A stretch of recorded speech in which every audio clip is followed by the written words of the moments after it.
లక్ష పాడి రైతు కుటుంబాల సంస్థ కరీంనగర్ డైరీ. కరీంనగర్ డైరీ పాలు మరియు పాల పదార్థాలు ఆర్డర్ చేసిన వెంటనే మీ ఇంటి వద్దకే కరీంనగర్ డైరీ యాప్ ని డౌన్లోడ్ చేసుకోండి. సోదరులందరికీ నమస్కారం. ఈరోజు కలెక్టర్ గారిని బీఆర్ఎస్ పార్టీ కరీంనగర్ జిల్లా ఎమ్మెల్యేలు మాజీ ఎమ్మెల్యేలు ఒక డెలిగేషన్ కూడా పోయి రిప్రజెంటేషన్ జరిగింది.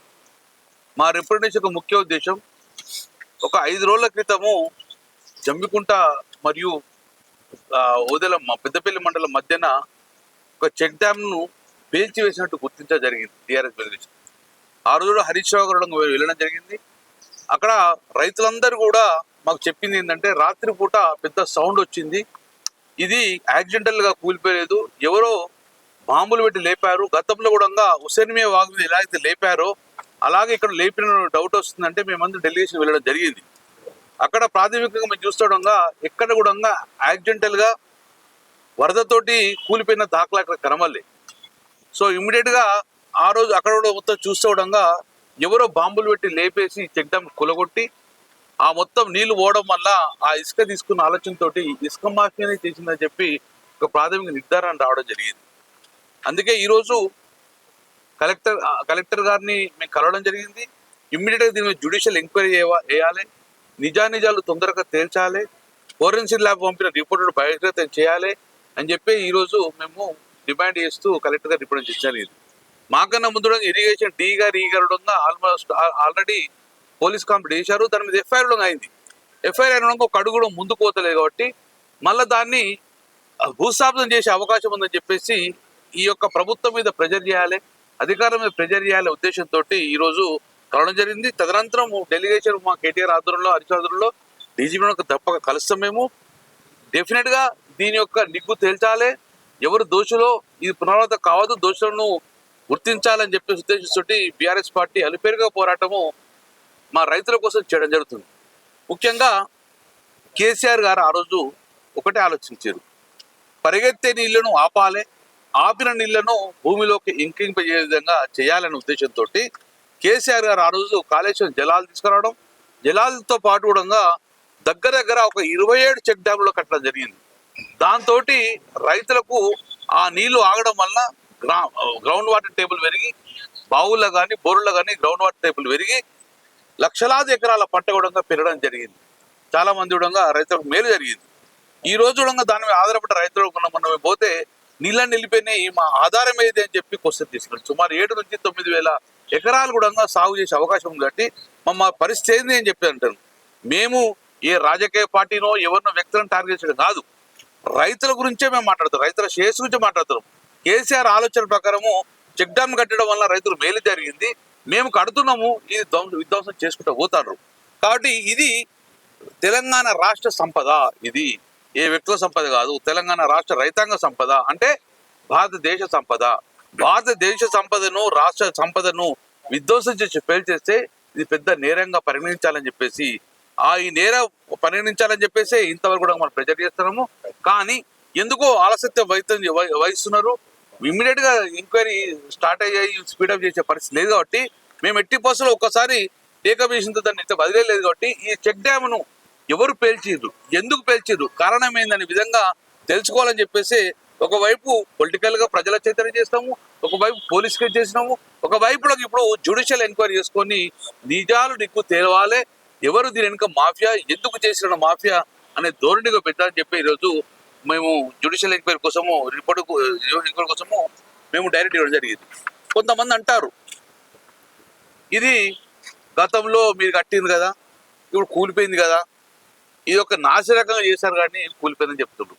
మేము పత్రికా సూర్యులకు వాళ్ళకి సూటిగా చెప్తున్నాను, ఎప్పుడు కూలిపోతుంది, వరదలు వచ్చినప్పుడు, వర్షాలు వచ్చినప్పుడు 150,000 క్యూసెక్స్ దాని మీద పోయినప్పుడు నిజంగానే క్వాలిటీ ప్రాబ్లం లేకపోతే అప్పుడు కూలిపోతుంది. కానీ 150,000 క్యూసెక్స్ మొన్న పోవడము చెక్కు చెదరకుండా ఉన్నది. దాని తర్వాత వర్షాలు ఆగిపోయినాయి, నీళ్ళని వెళ్ళిపోయిన తర్వాత స్టేబుల్గా ఉన్న చెక్ డ్యాము ఎందుకు కూలిపోతుంది? సో ఇదొక క్వశ్చన్ మార్కు. నేను సివిల్ ఇంజనీరే, వరదలు వచ్చినప్పుడు క్వాలిటీ ప్రాబ్లం ఉంటే దాని మీద ఇప్పటికే పలుమార్లు ఒక 20 సార్లుగా ఫ్లడ్ రావడం జరిగింది, ఎప్పుడు చెక్కు చేరలేదు. అదే కాదు, దాని మీద ఉన్న చెక్ డ్యామ్లో ఎప్పుడు చెక్కు చేరలేదు. కానీ ఇదొక్కటే వర్షాలు తగ్గిన తర్వాత మళ్ళీ ఎండలు స్టార్ట్ అయిన తర్వాత నీళ్ళని పోయిన తర్వాత ఎందుకు పడిపోతుంది, అది మా అందరికి కూడా డౌట్. మాకే కాదు, అధికారులకు అదే డౌట్ ఉంది. కాబట్టి సో దాని మీద ఎంక్వైరీ చేయడం జరిగింది. క్వాలిటీ పరంగా ఎలాంటి ఇబ్బంది లేదు, వరదకు కొట్టుకపోలేదు, ఇది నిజం. ఇది ఎందుకంటే గతంలో హుస్సేన్ మే వాగు మీద పేల్చేస్తే రైతు అందరూ దొరకబట్టుకున్నారు, కానీ ఇది అర్ధరాత్రి ఇది పడిపోయింది అంటే డెఫినెట్ గా పేల్చేసిందని చెప్పి అందరికి భావన ఉన్నది, ప్రజల భావన ఉన్నది, రైతుల బాధ ఉన్నట్టు ఆ ప్రజల భావనను ప్రభుత్వం దృష్టికి తీసుకెళ్లాము, అధికారులు దృష్టి తీసుకున్నాం. కాబట్టి కలెక్టర్ గారు చెప్తాం, నిష్పాక్షంగా మీరు దీన్ని ఎంక్వైరీ చేయండి, జ్యుడిషియల్ ఎంక్వైరీ చేయండి, ఇది FSL రిపోర్ట్ తీసుకోండి. ఎవరైనా కానీ దేశ సంపదను కొల్లగొడితే డెఫినెట్ గా నేరుగా భావించారు, దీన్ని క్రిమినల్ యాక్షన్ తీసుకోమని చెప్పేసి ప్రధాన డిమాండ్ గా మా డెలిగేషన్ కూడా చూడడం జరిగింది. దీన్ని ఇంతటితో వదిలిపెట్టాం, రేపు DGPని కలుస్తాం, డెఫినెట్ హైకోర్టుకు వస్తాం, కోర్టుకు వస్తాం. ఎందుకంటే ఇది రాష్ట్ర దేశ సంపద కాబట్టి, రైతుల సమస్య కాబట్టి 80% దీన్ని వదిలే సమస్య లేదు. మరి ఇలాగే కొనసాగిపోతే ఇప్పటికే హుస్సేన్ మే వాగు మీద యాక్షన్ తీసుకుంటే ఈ జమ్మికుంట ఇట్లా వినవంక ఇట్లా కాకపో జమ్మికుంట కాకపోవు, రేపు పొద్దున ఇది కూడా వదిలేస్తే రేపు 27 చెక్ డ్యామ్లు ఉంటాయా, మానేర్ రివర్ ఫ్రంట్ ఉంటుందా, ఇవన్నీ ఉంటాయా? ఇవన్నీ కూడా ఎక్కడ ఉసుక పడితే అక్కడ చెక్ డ్యామ్లు కొలగొట్టే పరిస్థితి ఉన్నది. కాబట్టి ఈ రాష్ట్ర సంపదను కాపాడే ఉద్దేశంతో బీఆర్ఎస్ పార్టీ ముందుకుంటే, ఎందుకంటే గతంలో ఇవన్నీ కట్టించింది మా ప్రభుత్వమే, రైతులకు మేలు జరిగే విధంగా, పంట పెరిగే విధంగా నీళ్ళను తీసుకొచ్చింది కూడా మా ప్రభుత్వం. కాబట్టి ఇది కాపాడాల్సిన బాధ్యత కూడా మా ఉంటుంది. కాబట్టి దీని మీద అందుకే చాలా ప్రెజర్ చేసుకొని ఉద్యమం చేపట్టడం జరుగుతుంది. మాకు నమ్మకం ఉన్నది, కలెక్టర్ గారు ఇమీడియట్ జ్యుడిషియల్ ఎంక్వైరీ చేస్తా అని చెప్పారు. దీని తర్వాత రాష్ట్ర వ్యాప్తంగా తీసుకుపోతాము, అవసరం ఉంటే ఢిల్లీ కూడా పోయి హోమ్ మినిస్టర్ కలుస్తాం. ఎందుకంటే ఇలాంటి జిలిటన్ ఫెయిలింగ్ అంటేనే భయప్రాంతం గురైపోతుంది. కాబట్టి దీన్ని ఇమ్మీడియట్ గా ఆ జిలిటన్లు ఎక్కడి నుంచి వచ్చినాయి, ఎక్కువ నుంచి ఆ పూస వచ్చింది, ఎక్కువ నుంచి హోల్ జరిగింది. కాబట్టి దీన్ని ఎంక్వైరీ చేయాలని చెప్పడం డెఫినెట్ గా అవసరం ఉంటే ఢిల్లీకి వెళ్ళడం పోయి మేము హోమ్ మినిస్టర్ గారు కూడా మేము రిప్రజెంట్ చేసుకుని దీని మీద ఎంక్వైరీ చేసే విధంగా మేము చర్యలు తీసుకునే విధంగా మేము ప్రెజర్ చేస్తామని చెప్తున్నాం. ఎలక్ట్రానిక్ మీడియా, ప్రింట్ మీడియా మిత్రులందరికీ కూడా పేరు పేరున నా నమస్కారాలు తెలియజేస్తా ఉన్నాను. ఇవాళ గౌరవనీయులు పెద్దలు మాజీ మంత్రివర్యులు కరీంనగర్ శాసనసభ్యులు గంగ్లా కమలాకర్ గారి నాయకత్వంలో మేము, మాతో పాటు మాజీ శాసనసభ్యులు, మాజీ ఎమ్మెల్సీలు, మా పార్టీ అధ్యక్షులు, బీఆర్ఎస్ పార్టీ కుటుంబ సభ్యులు అందరం కూడా ఇవాళ చాలా సీరియస్గా తీసుకొని ఇవాళ ఏదైతే నా హుజురాబాద్ నియోజకవర్గంలో జమ్మికుంట మండలంలో తణుగుల దగ్గర ఉన్న చెక్ డ్యామ్ని ఇలా దుండగులు బాంబులు పెట్టి బ్లాస్ట్ చేసిన దాని విషయంలో ఇవాళ కలెక్టర్ గారికి వచ్చి మేము రిప్రజెంటేషన్ ఇవ్వడం జరుగుతూ ఉంది. ఇవాళ అది బ్లాస్ట్ చేసిండు, దాన్ని ధ్వంసం చేసిర్రు అని మేము చెప్పుడు కాదు, ఇది పొలిటికల్ ఆరోపణ అసలే కాదు. ఇది ఎవరి ఆరోపణ? డైరెక్ట్ గా ఇరిగేషన్ DE రవి కుమార్ అనే వ్యక్తి జమ్మికుంట పోలీస్ స్టేషన్ లో వచ్చి పిటిషన్ ఇవ్వడం జరిగింది. ఈ చెక్ డ్యామ్ ని బ్లాస్ట్ చేసిర్రు, దీని దుండగులని వెంటనే పట్టుకొని అరెస్ట్ చేయండి అని DE గారు ఇచ్చిండ్రు. ఇది మేము ఇచ్చింది కాదు, మేము చేసింది కాదు.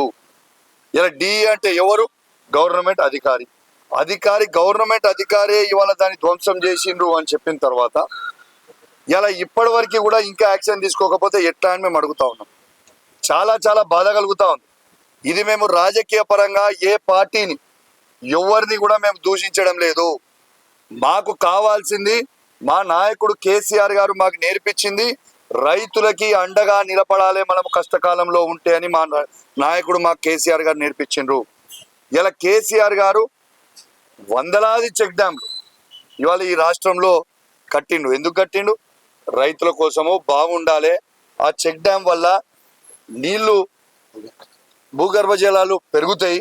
ఇలా ఉన్నదాని కింద రైతులకి లాభం అవుతుంది, దాంతో పంట పెరుగుతుంది, దాంతో రైతు ఆర్థికంగా బలపడతాడు అని చాలా గొప్ప ఆలోచనతోని కేసీఆర్ గారు చెక్ డ్యామ్లు కట్టడం జరిగింది. కానీ చెక్ డ్యామ్లు ఈ విధంగా పేల్చేస్తే దీనికి ఎవరు బాధ్యులు? ఇలా ఎందుకు దీన్ని ఇంత సీరియస్గా కూడా తీసుకున్నామంటే మీ అందరు కూడా చెప్తా ఉన్నాను, ఇంతకుముందు మా మంత్రివర్యులు చెప్పినట్టు హుస్సేన్ మియా వాగు మీద ఉన్న భూజనపేట చెక్ డ్యామ్ని బాజాబ్తు జెలిటన్ స్టిక్స్ తోని దొరికితే వందలాది మంది రైతులే డైరెక్ట్గా వాళ్ళని పట్టుకొని పోలీసులకి పిటిషన్ ఇస్తే జనవరి 2024 నాడు పిటిషన్ ఇస్తే ఇప్పటిదాకా FIR కాలేదు. దాంట్లో పిటిషన్లు ఏమని ఇచ్చారు రైతులు? అధికార పార్టీ చెందిన అంటే కాంగ్రెస్ పార్టీకి చెందిన సారయ్య గౌడ్ గారు, సుధాకర్ రెడ్డి గారు ఇవన్నీ కూడా తీసుకొని వచ్చి పెట్టిండ్రు. ఇప్పటిదాకా FIR కూడా ఎందుకు కాలే, వాళ్ళని ఎందుకు అరెస్ట్ చేయలేదో చెప్పండి. ఎందుకు చేయలేదు దాని మీద? మీరు ఆ రోజు అక్కడ అరెస్ట్ చేసి ఉంటే వాళ్ళని ఇలా తణుగులలో ఈ విధంగా చెక్ డ్యామ్ అయ్యేది కాదు కదా. ఇలా చెక్ డ్యామ్ని ఇలా మీకు మళ్ళీ మీ ద్వారా యావత్ తెలంగాణ ప్రజలందరికీ కూడా వినవాళ్ళగా మళ్ళీ ఒక్కసారి మీకు కూడా వీడియో చూపిస్తాం. ఇది మీరు క్లియర్గా చూడండి. ఇది నేను హైదరాబాద్లో కూడా మన ప్రెస్ మీట్లో చూపించిన, ఇలా కరీంనగర్ జిల్లాలో కూడా మళ్ళీ మీకు చూపించాలని నేను అనుకుంటున్నాను. ఒక్కసారి మీరు చూడండి. ఇది నేను చెప్పించిన ఈ వీడియో నాకు కూడా పంపించింది వాళ్ళు, ఇదే కాంగ్రెస్ వాళ్ళే నాకు పంపించింది ఈ వీడియో. ఆనాడు పోయింది. ఇది చూడండి, దీంట్లో క్లియర్గా హోల్ కనబడుతుంది మీకు. దాని లోపల పూసలు పెట్టింది కనబడుతుంది, వైర్ కనబడుతుంది. క్లియర్గా అదే చెక్ డ్యామ్ అవుతుంది. ఇది అయిన తర్వాత దీని మీద ఎంక్వైరీ ఎందుకు చేయరు? ఎస్, దీని మీద వచ్చిన తర్వాత దీని మీద ఎంక్వైరీ చేయాలన్నా వద్దా ఒక్కసారి మీరు ఆలోచన చేయండి. రెండోది, ఇవాళ ఆ రోజు మా నాయకుడు కేసీఆర్ గారి నాయకత్వంలో హరీష్ రావు గారు, గంగుల కమలాకర్ గారు, మరి చాలా మంది మాజీ శాసనసభ్యులు అందరు కూడా, ఇద్దరు మాజీ మంత్రులు ఆడికి సైట్ మీద తీసుకొని పోయి చూసిన తర్వాత అది వేల్చిర్రు అని హరీష్ రావు గారు ఆ రోజు క్లియర్గా ప్రెస్ మీట్లో చెప్పిన తర్వాత ఏమైంది, నెక్స్ట్ డే రోజు పొద్దున పెద్దపల్లి ఎమ్మెల్యే గారు ప్రెస్ మీట్ పెట్టి, అది నువ్వు ప్రూవ్ చేస్తే, హరీష్ రావు గారు మీరు ప్రూవ్ చేస్తే నేను శాశ్వతంగా రాజకీయాల నుంచి తప్పుకుంటా, నా ఎమ్మెల్యే పదవికి రాజీనామా చేస్తా అని పెద్దపల్లి ఎమ్మెల్యే విజయ రమణారావు గారు మీ ద్వారానే ఈ కరీంనగర్లో పెట్టింది. మేమేం చేసినాము, మా పార్టీ పక్షాన కేసీఆర్ గారి నాయకత్వంలో హరీష్ రావు గారి పక్షాన నీ సవాల్ని మేము స్వీకరిస్తా ఉన్నామని ఈ వీడియో నేను రిలీజ్ చేసిన. ఈ వీడియో నేను రిలీజ్ చేసిన తర్వాత ఇలా మేము ప్రూవ్ చేసినాం కదా, ఇప్పుడు ఉన్న జెరిటస్టిక్స్ క్లియర్గా కనబడతా ఉంది, వైర్ కనబడతా ఉంది. మరి ఇలా రాజకీయంగా నీవు ఇచ్చిన సవాల్ మీద, నువ్వు ఇచ్చిన మాట మీద నువ్వు ఉంటావా, ఎమ్మెల్యేకి రాజీనామా చేసి శాశ్వతంగా రాజకీయాల నుంచి దూరం ఉంటావా అని నేను అడిగిన తర్వాత దానికి ఆయన స్పందించలేదు. ఎందుకంటే ఆ రోజే చెప్పిన, రేవంత్ రెడ్డి గారు మాటలు ఇచ్చి ఎట్లయితే మాటలు తప్పుతాడో, రైతులకి రైతు బంధు ఇలా 15,000 ఇస్తా అని మాట తప్పిండు, మహిళలకి 2,500 ఇస్తా అని మాట తప్పిండు, పెన్షన్ 2,000 4,000 చేస్తా అని మాట తప్పిండు, 4,000 6,000 చేస్తా అని మాట తప్పిండు, ఇట్లాంటి తులం బంగారం ఇస్తామని మాట తప్పిండు. మరి మీరు రేవంత్ రెడ్డి గారు మాట తప్పినట్టు నువ్వు కూడా గట్లనే మాట తప్పుతావా విజయన్న అని నేను అడిగిన. విజయన్న మంచోడు, ఆయన గౌరవం ఉంది మాకు కూడా, కానీ గౌరవం పోయేలాగా చేసుకోవద్దని నేను చెప్తా ఉన్నాను విజయన్న కూడా. ఎందుకు చెప్తున్నా అంటే ఈ మాట కూడా ఇప్పుడు దాదాపు మీరు చూడొచ్చు నా ఫోన్లు, ఇప్పుడు మీకు చూపిస్తా, ఒక 500 మంది తోని ఫోన్లు చేపిస్తా ఉన్నారు. ఏమని బెదిరిస్తా ఉన్నారు ఫోన్లు చేసి. ఇవన్నీ మిస్డ్ కాల్ చూడొచ్చు. ఇగో ఇప్పుడు కూడా గదే ఫోన్ కాల్ ఉంటుంది, మీరు చూడరు. ఇవన్నీ ఫోన్లు గవే ఫోన్లు చేపిస్తా ఉన్నాడు. చిన్నపిల్లగాడు చేపించినాడు, దీనికి ఎవడో భయపడతాడు అన్నాడు. విజయన్న, నేను నిన్ను అడుగుతా ఉన్నాను, నిన్ను సవాల్ ఎవడు విసిరమన్నాడు? ఎవడన్నా రైతులు అడిగిందా నిన్ను? మేము అడిగినామా నీ సవాల్ విసిరమని? సవాల్ నువ్వే విసిరినావు. నీ సవాల్ని మేము స్వీకరించి చూపించిన తర్వాత ఇలా నీకు జవాబు లేకుండా మీ కాంగ్రెస్ పార్టీ కొందరు బ్రోకర్లతోని ఫోన్లు చేయించి బెదిరిస్తా ఉంటే భయపడేటోడు ఎవడున్నాడు? విజయన్న ఒకటి గుర్తుపెట్టుకో, మీ రేవంత్ రెడ్డికే నేను భయపడలే, మీ రేవంత్ రెడ్డినే నా వెంటక బరాబర్ అని రోజు నిలదీస్తా ఉన్నా. ఈ బచ్చగాలు వీళ్ళు ఫోన్ చేస్తే మేము భయపడతాం అయింది. ఒక్కసారి మీరు ఆలోచన చేయండి విజయన్న గారు, ఇట్లాంటి చిల్లర పనులు బంద్ చేయండి. అదే మేము నువ్వు 55 ఏళ్ళలో 60 ఏళ్ళలో ఉంటావు. ఆ ఏజ్లో నీకే అంత తీటు ఉంటే 40 ఏళ్ళ పిల్లగాని మరి నేను కూడా, మరి నాకెంత తీటు ఉంటుందో ఒక్కసారి ఆలోచన చేసుకో. నువ్వు ఇష్టం ఉన్నట్టు చేయదలుచుకుంటే నా ఇష్టం ఉన్నట్టు నేను కూడా చేస్తాను. రేపు నువ్వు ఇదే విధంగా మీరు కంటిన్యూ అయితే రేపు మా బీఆర్ఎస్ పార్టీకి మేము కూడా కాల్ ఇచ్చి, మా హుజరాబాద్ నియోజకవర్గం నుంచి కావచ్చు, మీ పెద్దపల్లి నియోజకవర్గం నుంచి కావచ్చు, యావత్ తెలంగాణ నుంచి కావచ్చు, మా బీఆర్ఎస్ పార్టీ నాయకులు అందరూ కూడా నీకు ఫోన్ చేసి ఎప్పుడు రాజీనామా చేస్తున్నావు అని మేము అడిగిపించే పరిస్థితి తీసుకొచ్చుకోకు. ఉందాగా రాజకీయాలు చేయి, ఉందాగా ఉండు. నువ్వు సవాల్ విసిరినావు, నిన్ను ఎక్కడ కూడా నేను పర్సనల్గా విమర్శించలేదు, పర్సనల్గా మాట్లాడలేదు. నా నియోజకవర్గంలో నాకు సంబంధించిన రైతుల పక్షాన చెక్ డ్యామ్ అనేది బ్లాస్ట్ చేసిర్రు. ఆ చెక్ డ్యామ్ బ్లాస్ట్ చేయడం వల్ల రైతులకి నీళ్లు అనేది పోతే రైతులకు ఇబ్బంది పడతా ఉన్నారు.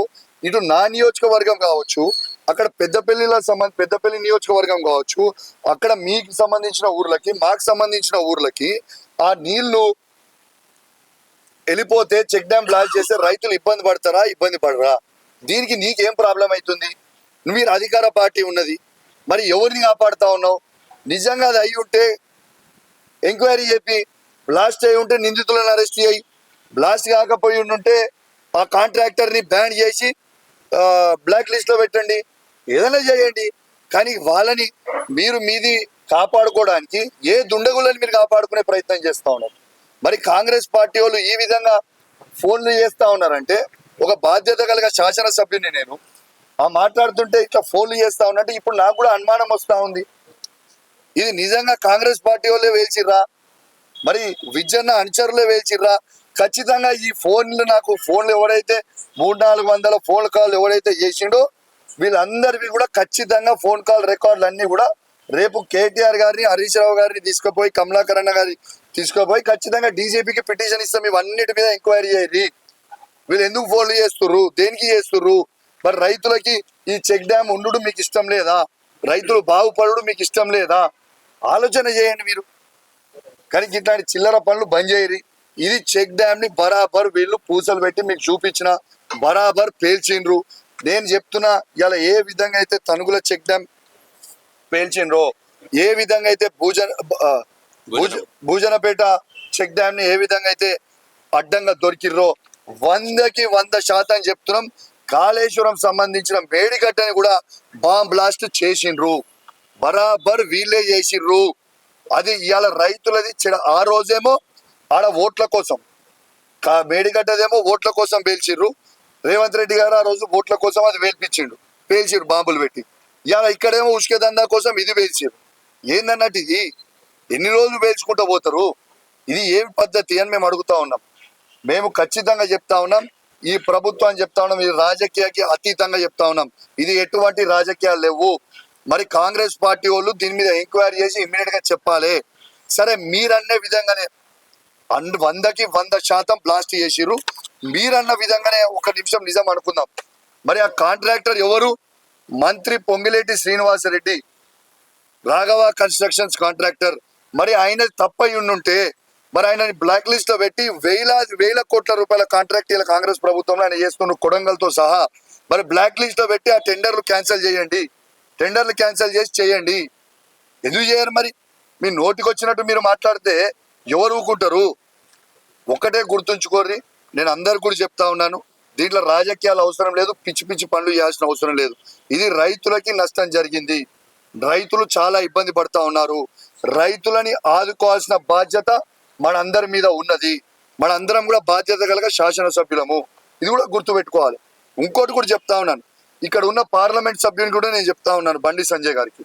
బండి సంజయ్ గారు కూడా తణుగుల రైతులు ఓట్లేస్తే నేను ఎమ్మెల్యే అయినా, తణుగుల రైతులు ఓట్లేస్తే బండి సంజయ్ గారు ఎంపీ అయినరు. మరి మీకు బాధ్యత లేదా? ఇలా కేంద్ర హోంశాఖ మంత్రి మీరే ఉన్నారు. ఇలా ఖచ్చితంగా సిబిఐ ఎంక్వైరీ ఈ చెక్ డ్యామ్ బ్లాస్ట్ మీద మీరు ఏపీయండి. ఎందుకు ఏపీయరు? దేనికోసం ఏపీయరు అని చెప్పి నేను బండి సంజయ్ గారు కూడా అడుగుతా ఉన్నాను. మీరు లెటర్ రాసిరు, మీరు కూడా చాలా బాధాకరం. లెటర్ దేనికి రాసిరు? ఇలా ఈ క్వాలిటీ మంచిగా లేదా? ఇంకోటి విచిత్రమైన ముచ్చట ఏంటంటే 2021లో ఈ చెక్ డ్యామ్ స్టార్ట్ అయింది, 2024లో ఈ చెక్ డ్యామ్ కంప్లీట్ అయింది. ఈ చెక్ డ్యామ్ కంప్లీట్ అయితే ఈ చెక్ డ్యామ్ కి విజిలెన్స్ రిపోర్ట్ చాలా అద్భుతంగా ఉన్నది. చెక్ డ్యామ్ మంచి క్వాలిటీతో కట్టిర్రని ఈ కాంగ్రెస్ ప్రభుత్వంలో ఉన్న విజిలెన్స్ టీమే దానికి రిపోర్ట్ ఇచ్చిర్రు. దాన్ని మంచిగా ఉన్న తర్వాత కాంగ్రెస్ ప్రభుత్వం రిపోర్ట్ ఇచ్చిన తర్వాత, విజిలెన్స్ రిపోర్ట్ ఇచ్చిన తర్వాత ఇలా మానేర్ డ్యామ్ లో 14 గేట్లు తెరిచి లక్ష క్యూసెక్ల నీళ్లు దాని మీద నుంచి పోయినా ఏం కాకపోయినా ఆ రోజు చెక్ డ్యామ్ అద్భుతంగా ఉన్నా ఇవాళ ఆ చెక్ డ్యాము అసలు వరదలు లేవు, వర్షాలు లేవు, ఏమీ లేవు. ఎట్లా లేచిపోతుంది అంటే నాకు అర్థం కాదు. ఉడిగానే లేచిపోతుందా? దీనికి ఇది బ్లాస్ట్ చేసిరని మొత్తం ఆ గ్రామస్తులకు తెలుసు, విద్యనకు తెలుసు, అక్కడ ఉన్న కాంగ్రెస్ పార్టీ నాయకులకు తెలుసు, ఇటున్న మా సైడ్ ఉన్న బీఆర్ఎస్ పార్టీ నాయకులకు తెలుసు, ప్రజలందరికీ కూడా తెలుసు అది బ్లాస్టింగ్ చేసిరని. ఖచ్చితంగా దాని మీద సీరియస్ యాక్షన్ తీసుకోవాలి, ఎంక్వైరీ చేయాలి. వీళ్ళకి బ్లాస్టింగ్ చేసిరని ఇంత ఖచ్చితంగా సీరియస్ గా తీసుకోవడానికి కారణం మళ్ళీ చెప్తా ఉన్నాను, ఎలక్షన్ల కోసం మేడిగడ్డ బ్లాస్టింగ్ చేసిర్రు, ఇలా ఉష్క కోసము భూజనపేటది బ్లాస్టింగ్ చేస్తూ దొరికిపోయారు అడ్డంగా, ఇలా తణుగులది బ్లాస్టింగ్ చేసిర్రు. అంటే ఈ చెక్ డ్యామ్లు అన్ని ఇప్పుడు పైన ఇప్పుడు 23 చెక్ డ్యామ్లు పైన కొన్ని అన్ని చెక్ డ్యామ్లు ఇట్లనే బ్లాస్టింగ్ చేయనియా? యాక్షన్ తీసుకోవద్దా? రైతుల మీద ప్రేమ లేదా మీకు? కాబట్టి చెప్తా ఉన్నాను, పిచ్చి పిచ్చి శాస్త్రాలు చేయకుండా చేయర్రి. రెండోది కూడా చెప్తాను, నేను కూడా హెచ్చరిస్తా ఉన్నాను, కాంగ్రెస్ కార్యకర్తలు కూడా హెచ్చరిస్తా ఉన్నాం, బిడ్డ మీరు పిచ్చి పిచ్చి శాస్త్రాలు చేసి ఈ ఫోన్లు చేస్తే బరాబర్ వస్తాం, బరాబర్ రైతుల కోసం నిలబడతాం, బరాబర్ రైతు కోసం కొట్లాడతాం, మా రైతులకి చెక్ డ్యామ్ బ్లాస్ట్ చేస్తే బరాబర్ అడుగుతాం. మీరు ఇట్లాంటి ఫోన్లు చేసి అడిగితే ఎవడు భయపడేటోడు ఎవడు లేడు. తస్మాత్ జాగ్రత్త అని హెచ్చరిస్తా ఉన్నాను. ఇవి మీరు బంద్ చేయకపోతే తక్షణమే రేపటి నుంచి 1000 ఫోన్ కాళ్ళు మీ ఎమ్మెల్యే కూడా వస్తే ఎప్పుడెప్పుడు రాజీనామా చేస్తారు అని. నేను హుందాగా రాజకీయం చేస్తున్నా విజన్న, హుందాగా రాజకీయం నువ్వు చేయి. సవాల్ విసిరింది నువ్వు విజన్న, నేను కాదు. నీ సవాల్ నువ్వు విసిరింది మేము స్వీకరించినాం, ఆ వీడియో చూపించినాం. చేతనైతే దాని మీద ఎంక్వైరీ చేయించి ఆ నిందితులను పట్టుకో.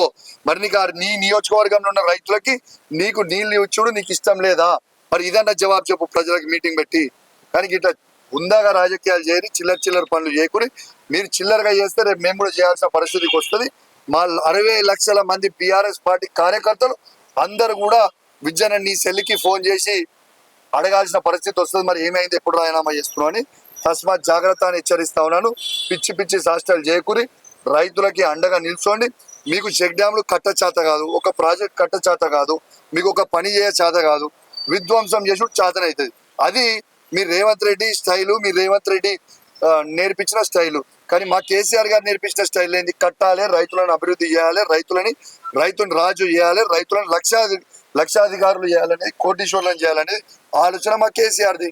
కాబట్టి తస్మాత్ దాన్ని హెచ్చరిస్తూ మరియు ఖచ్చితంగా దీని మీద ఎంక్వైరీ జరగాలి, ఖచ్చితంగా ఎంక్వైరీ జరగాల్సిందే. ఈ బ్లాస్టింగ్ మీద మేము చాలా త్వరలో మా గంగ్ల కమలాకర్ గారు చెప్పినట్టు కేటీఆర్ గారు హరీష్ రావు గారి నాయకత్వంలో తీసుకొని డీజీపీ గారికి ఖచ్చితంగా రిప్రజెంటేషన్ దీని మీద ఇవ్వబోతా ఉన్నాం. రైతుల పక్షాన అండగా నిలబడబోతా ఉన్నాం అని చెప్పి ఈ సందర్భంగా తెలియజేస్తూ సెలవు వేసుకుంటా ఉన్నాం. జై తెలంగాణ, జై కేసీఆర్.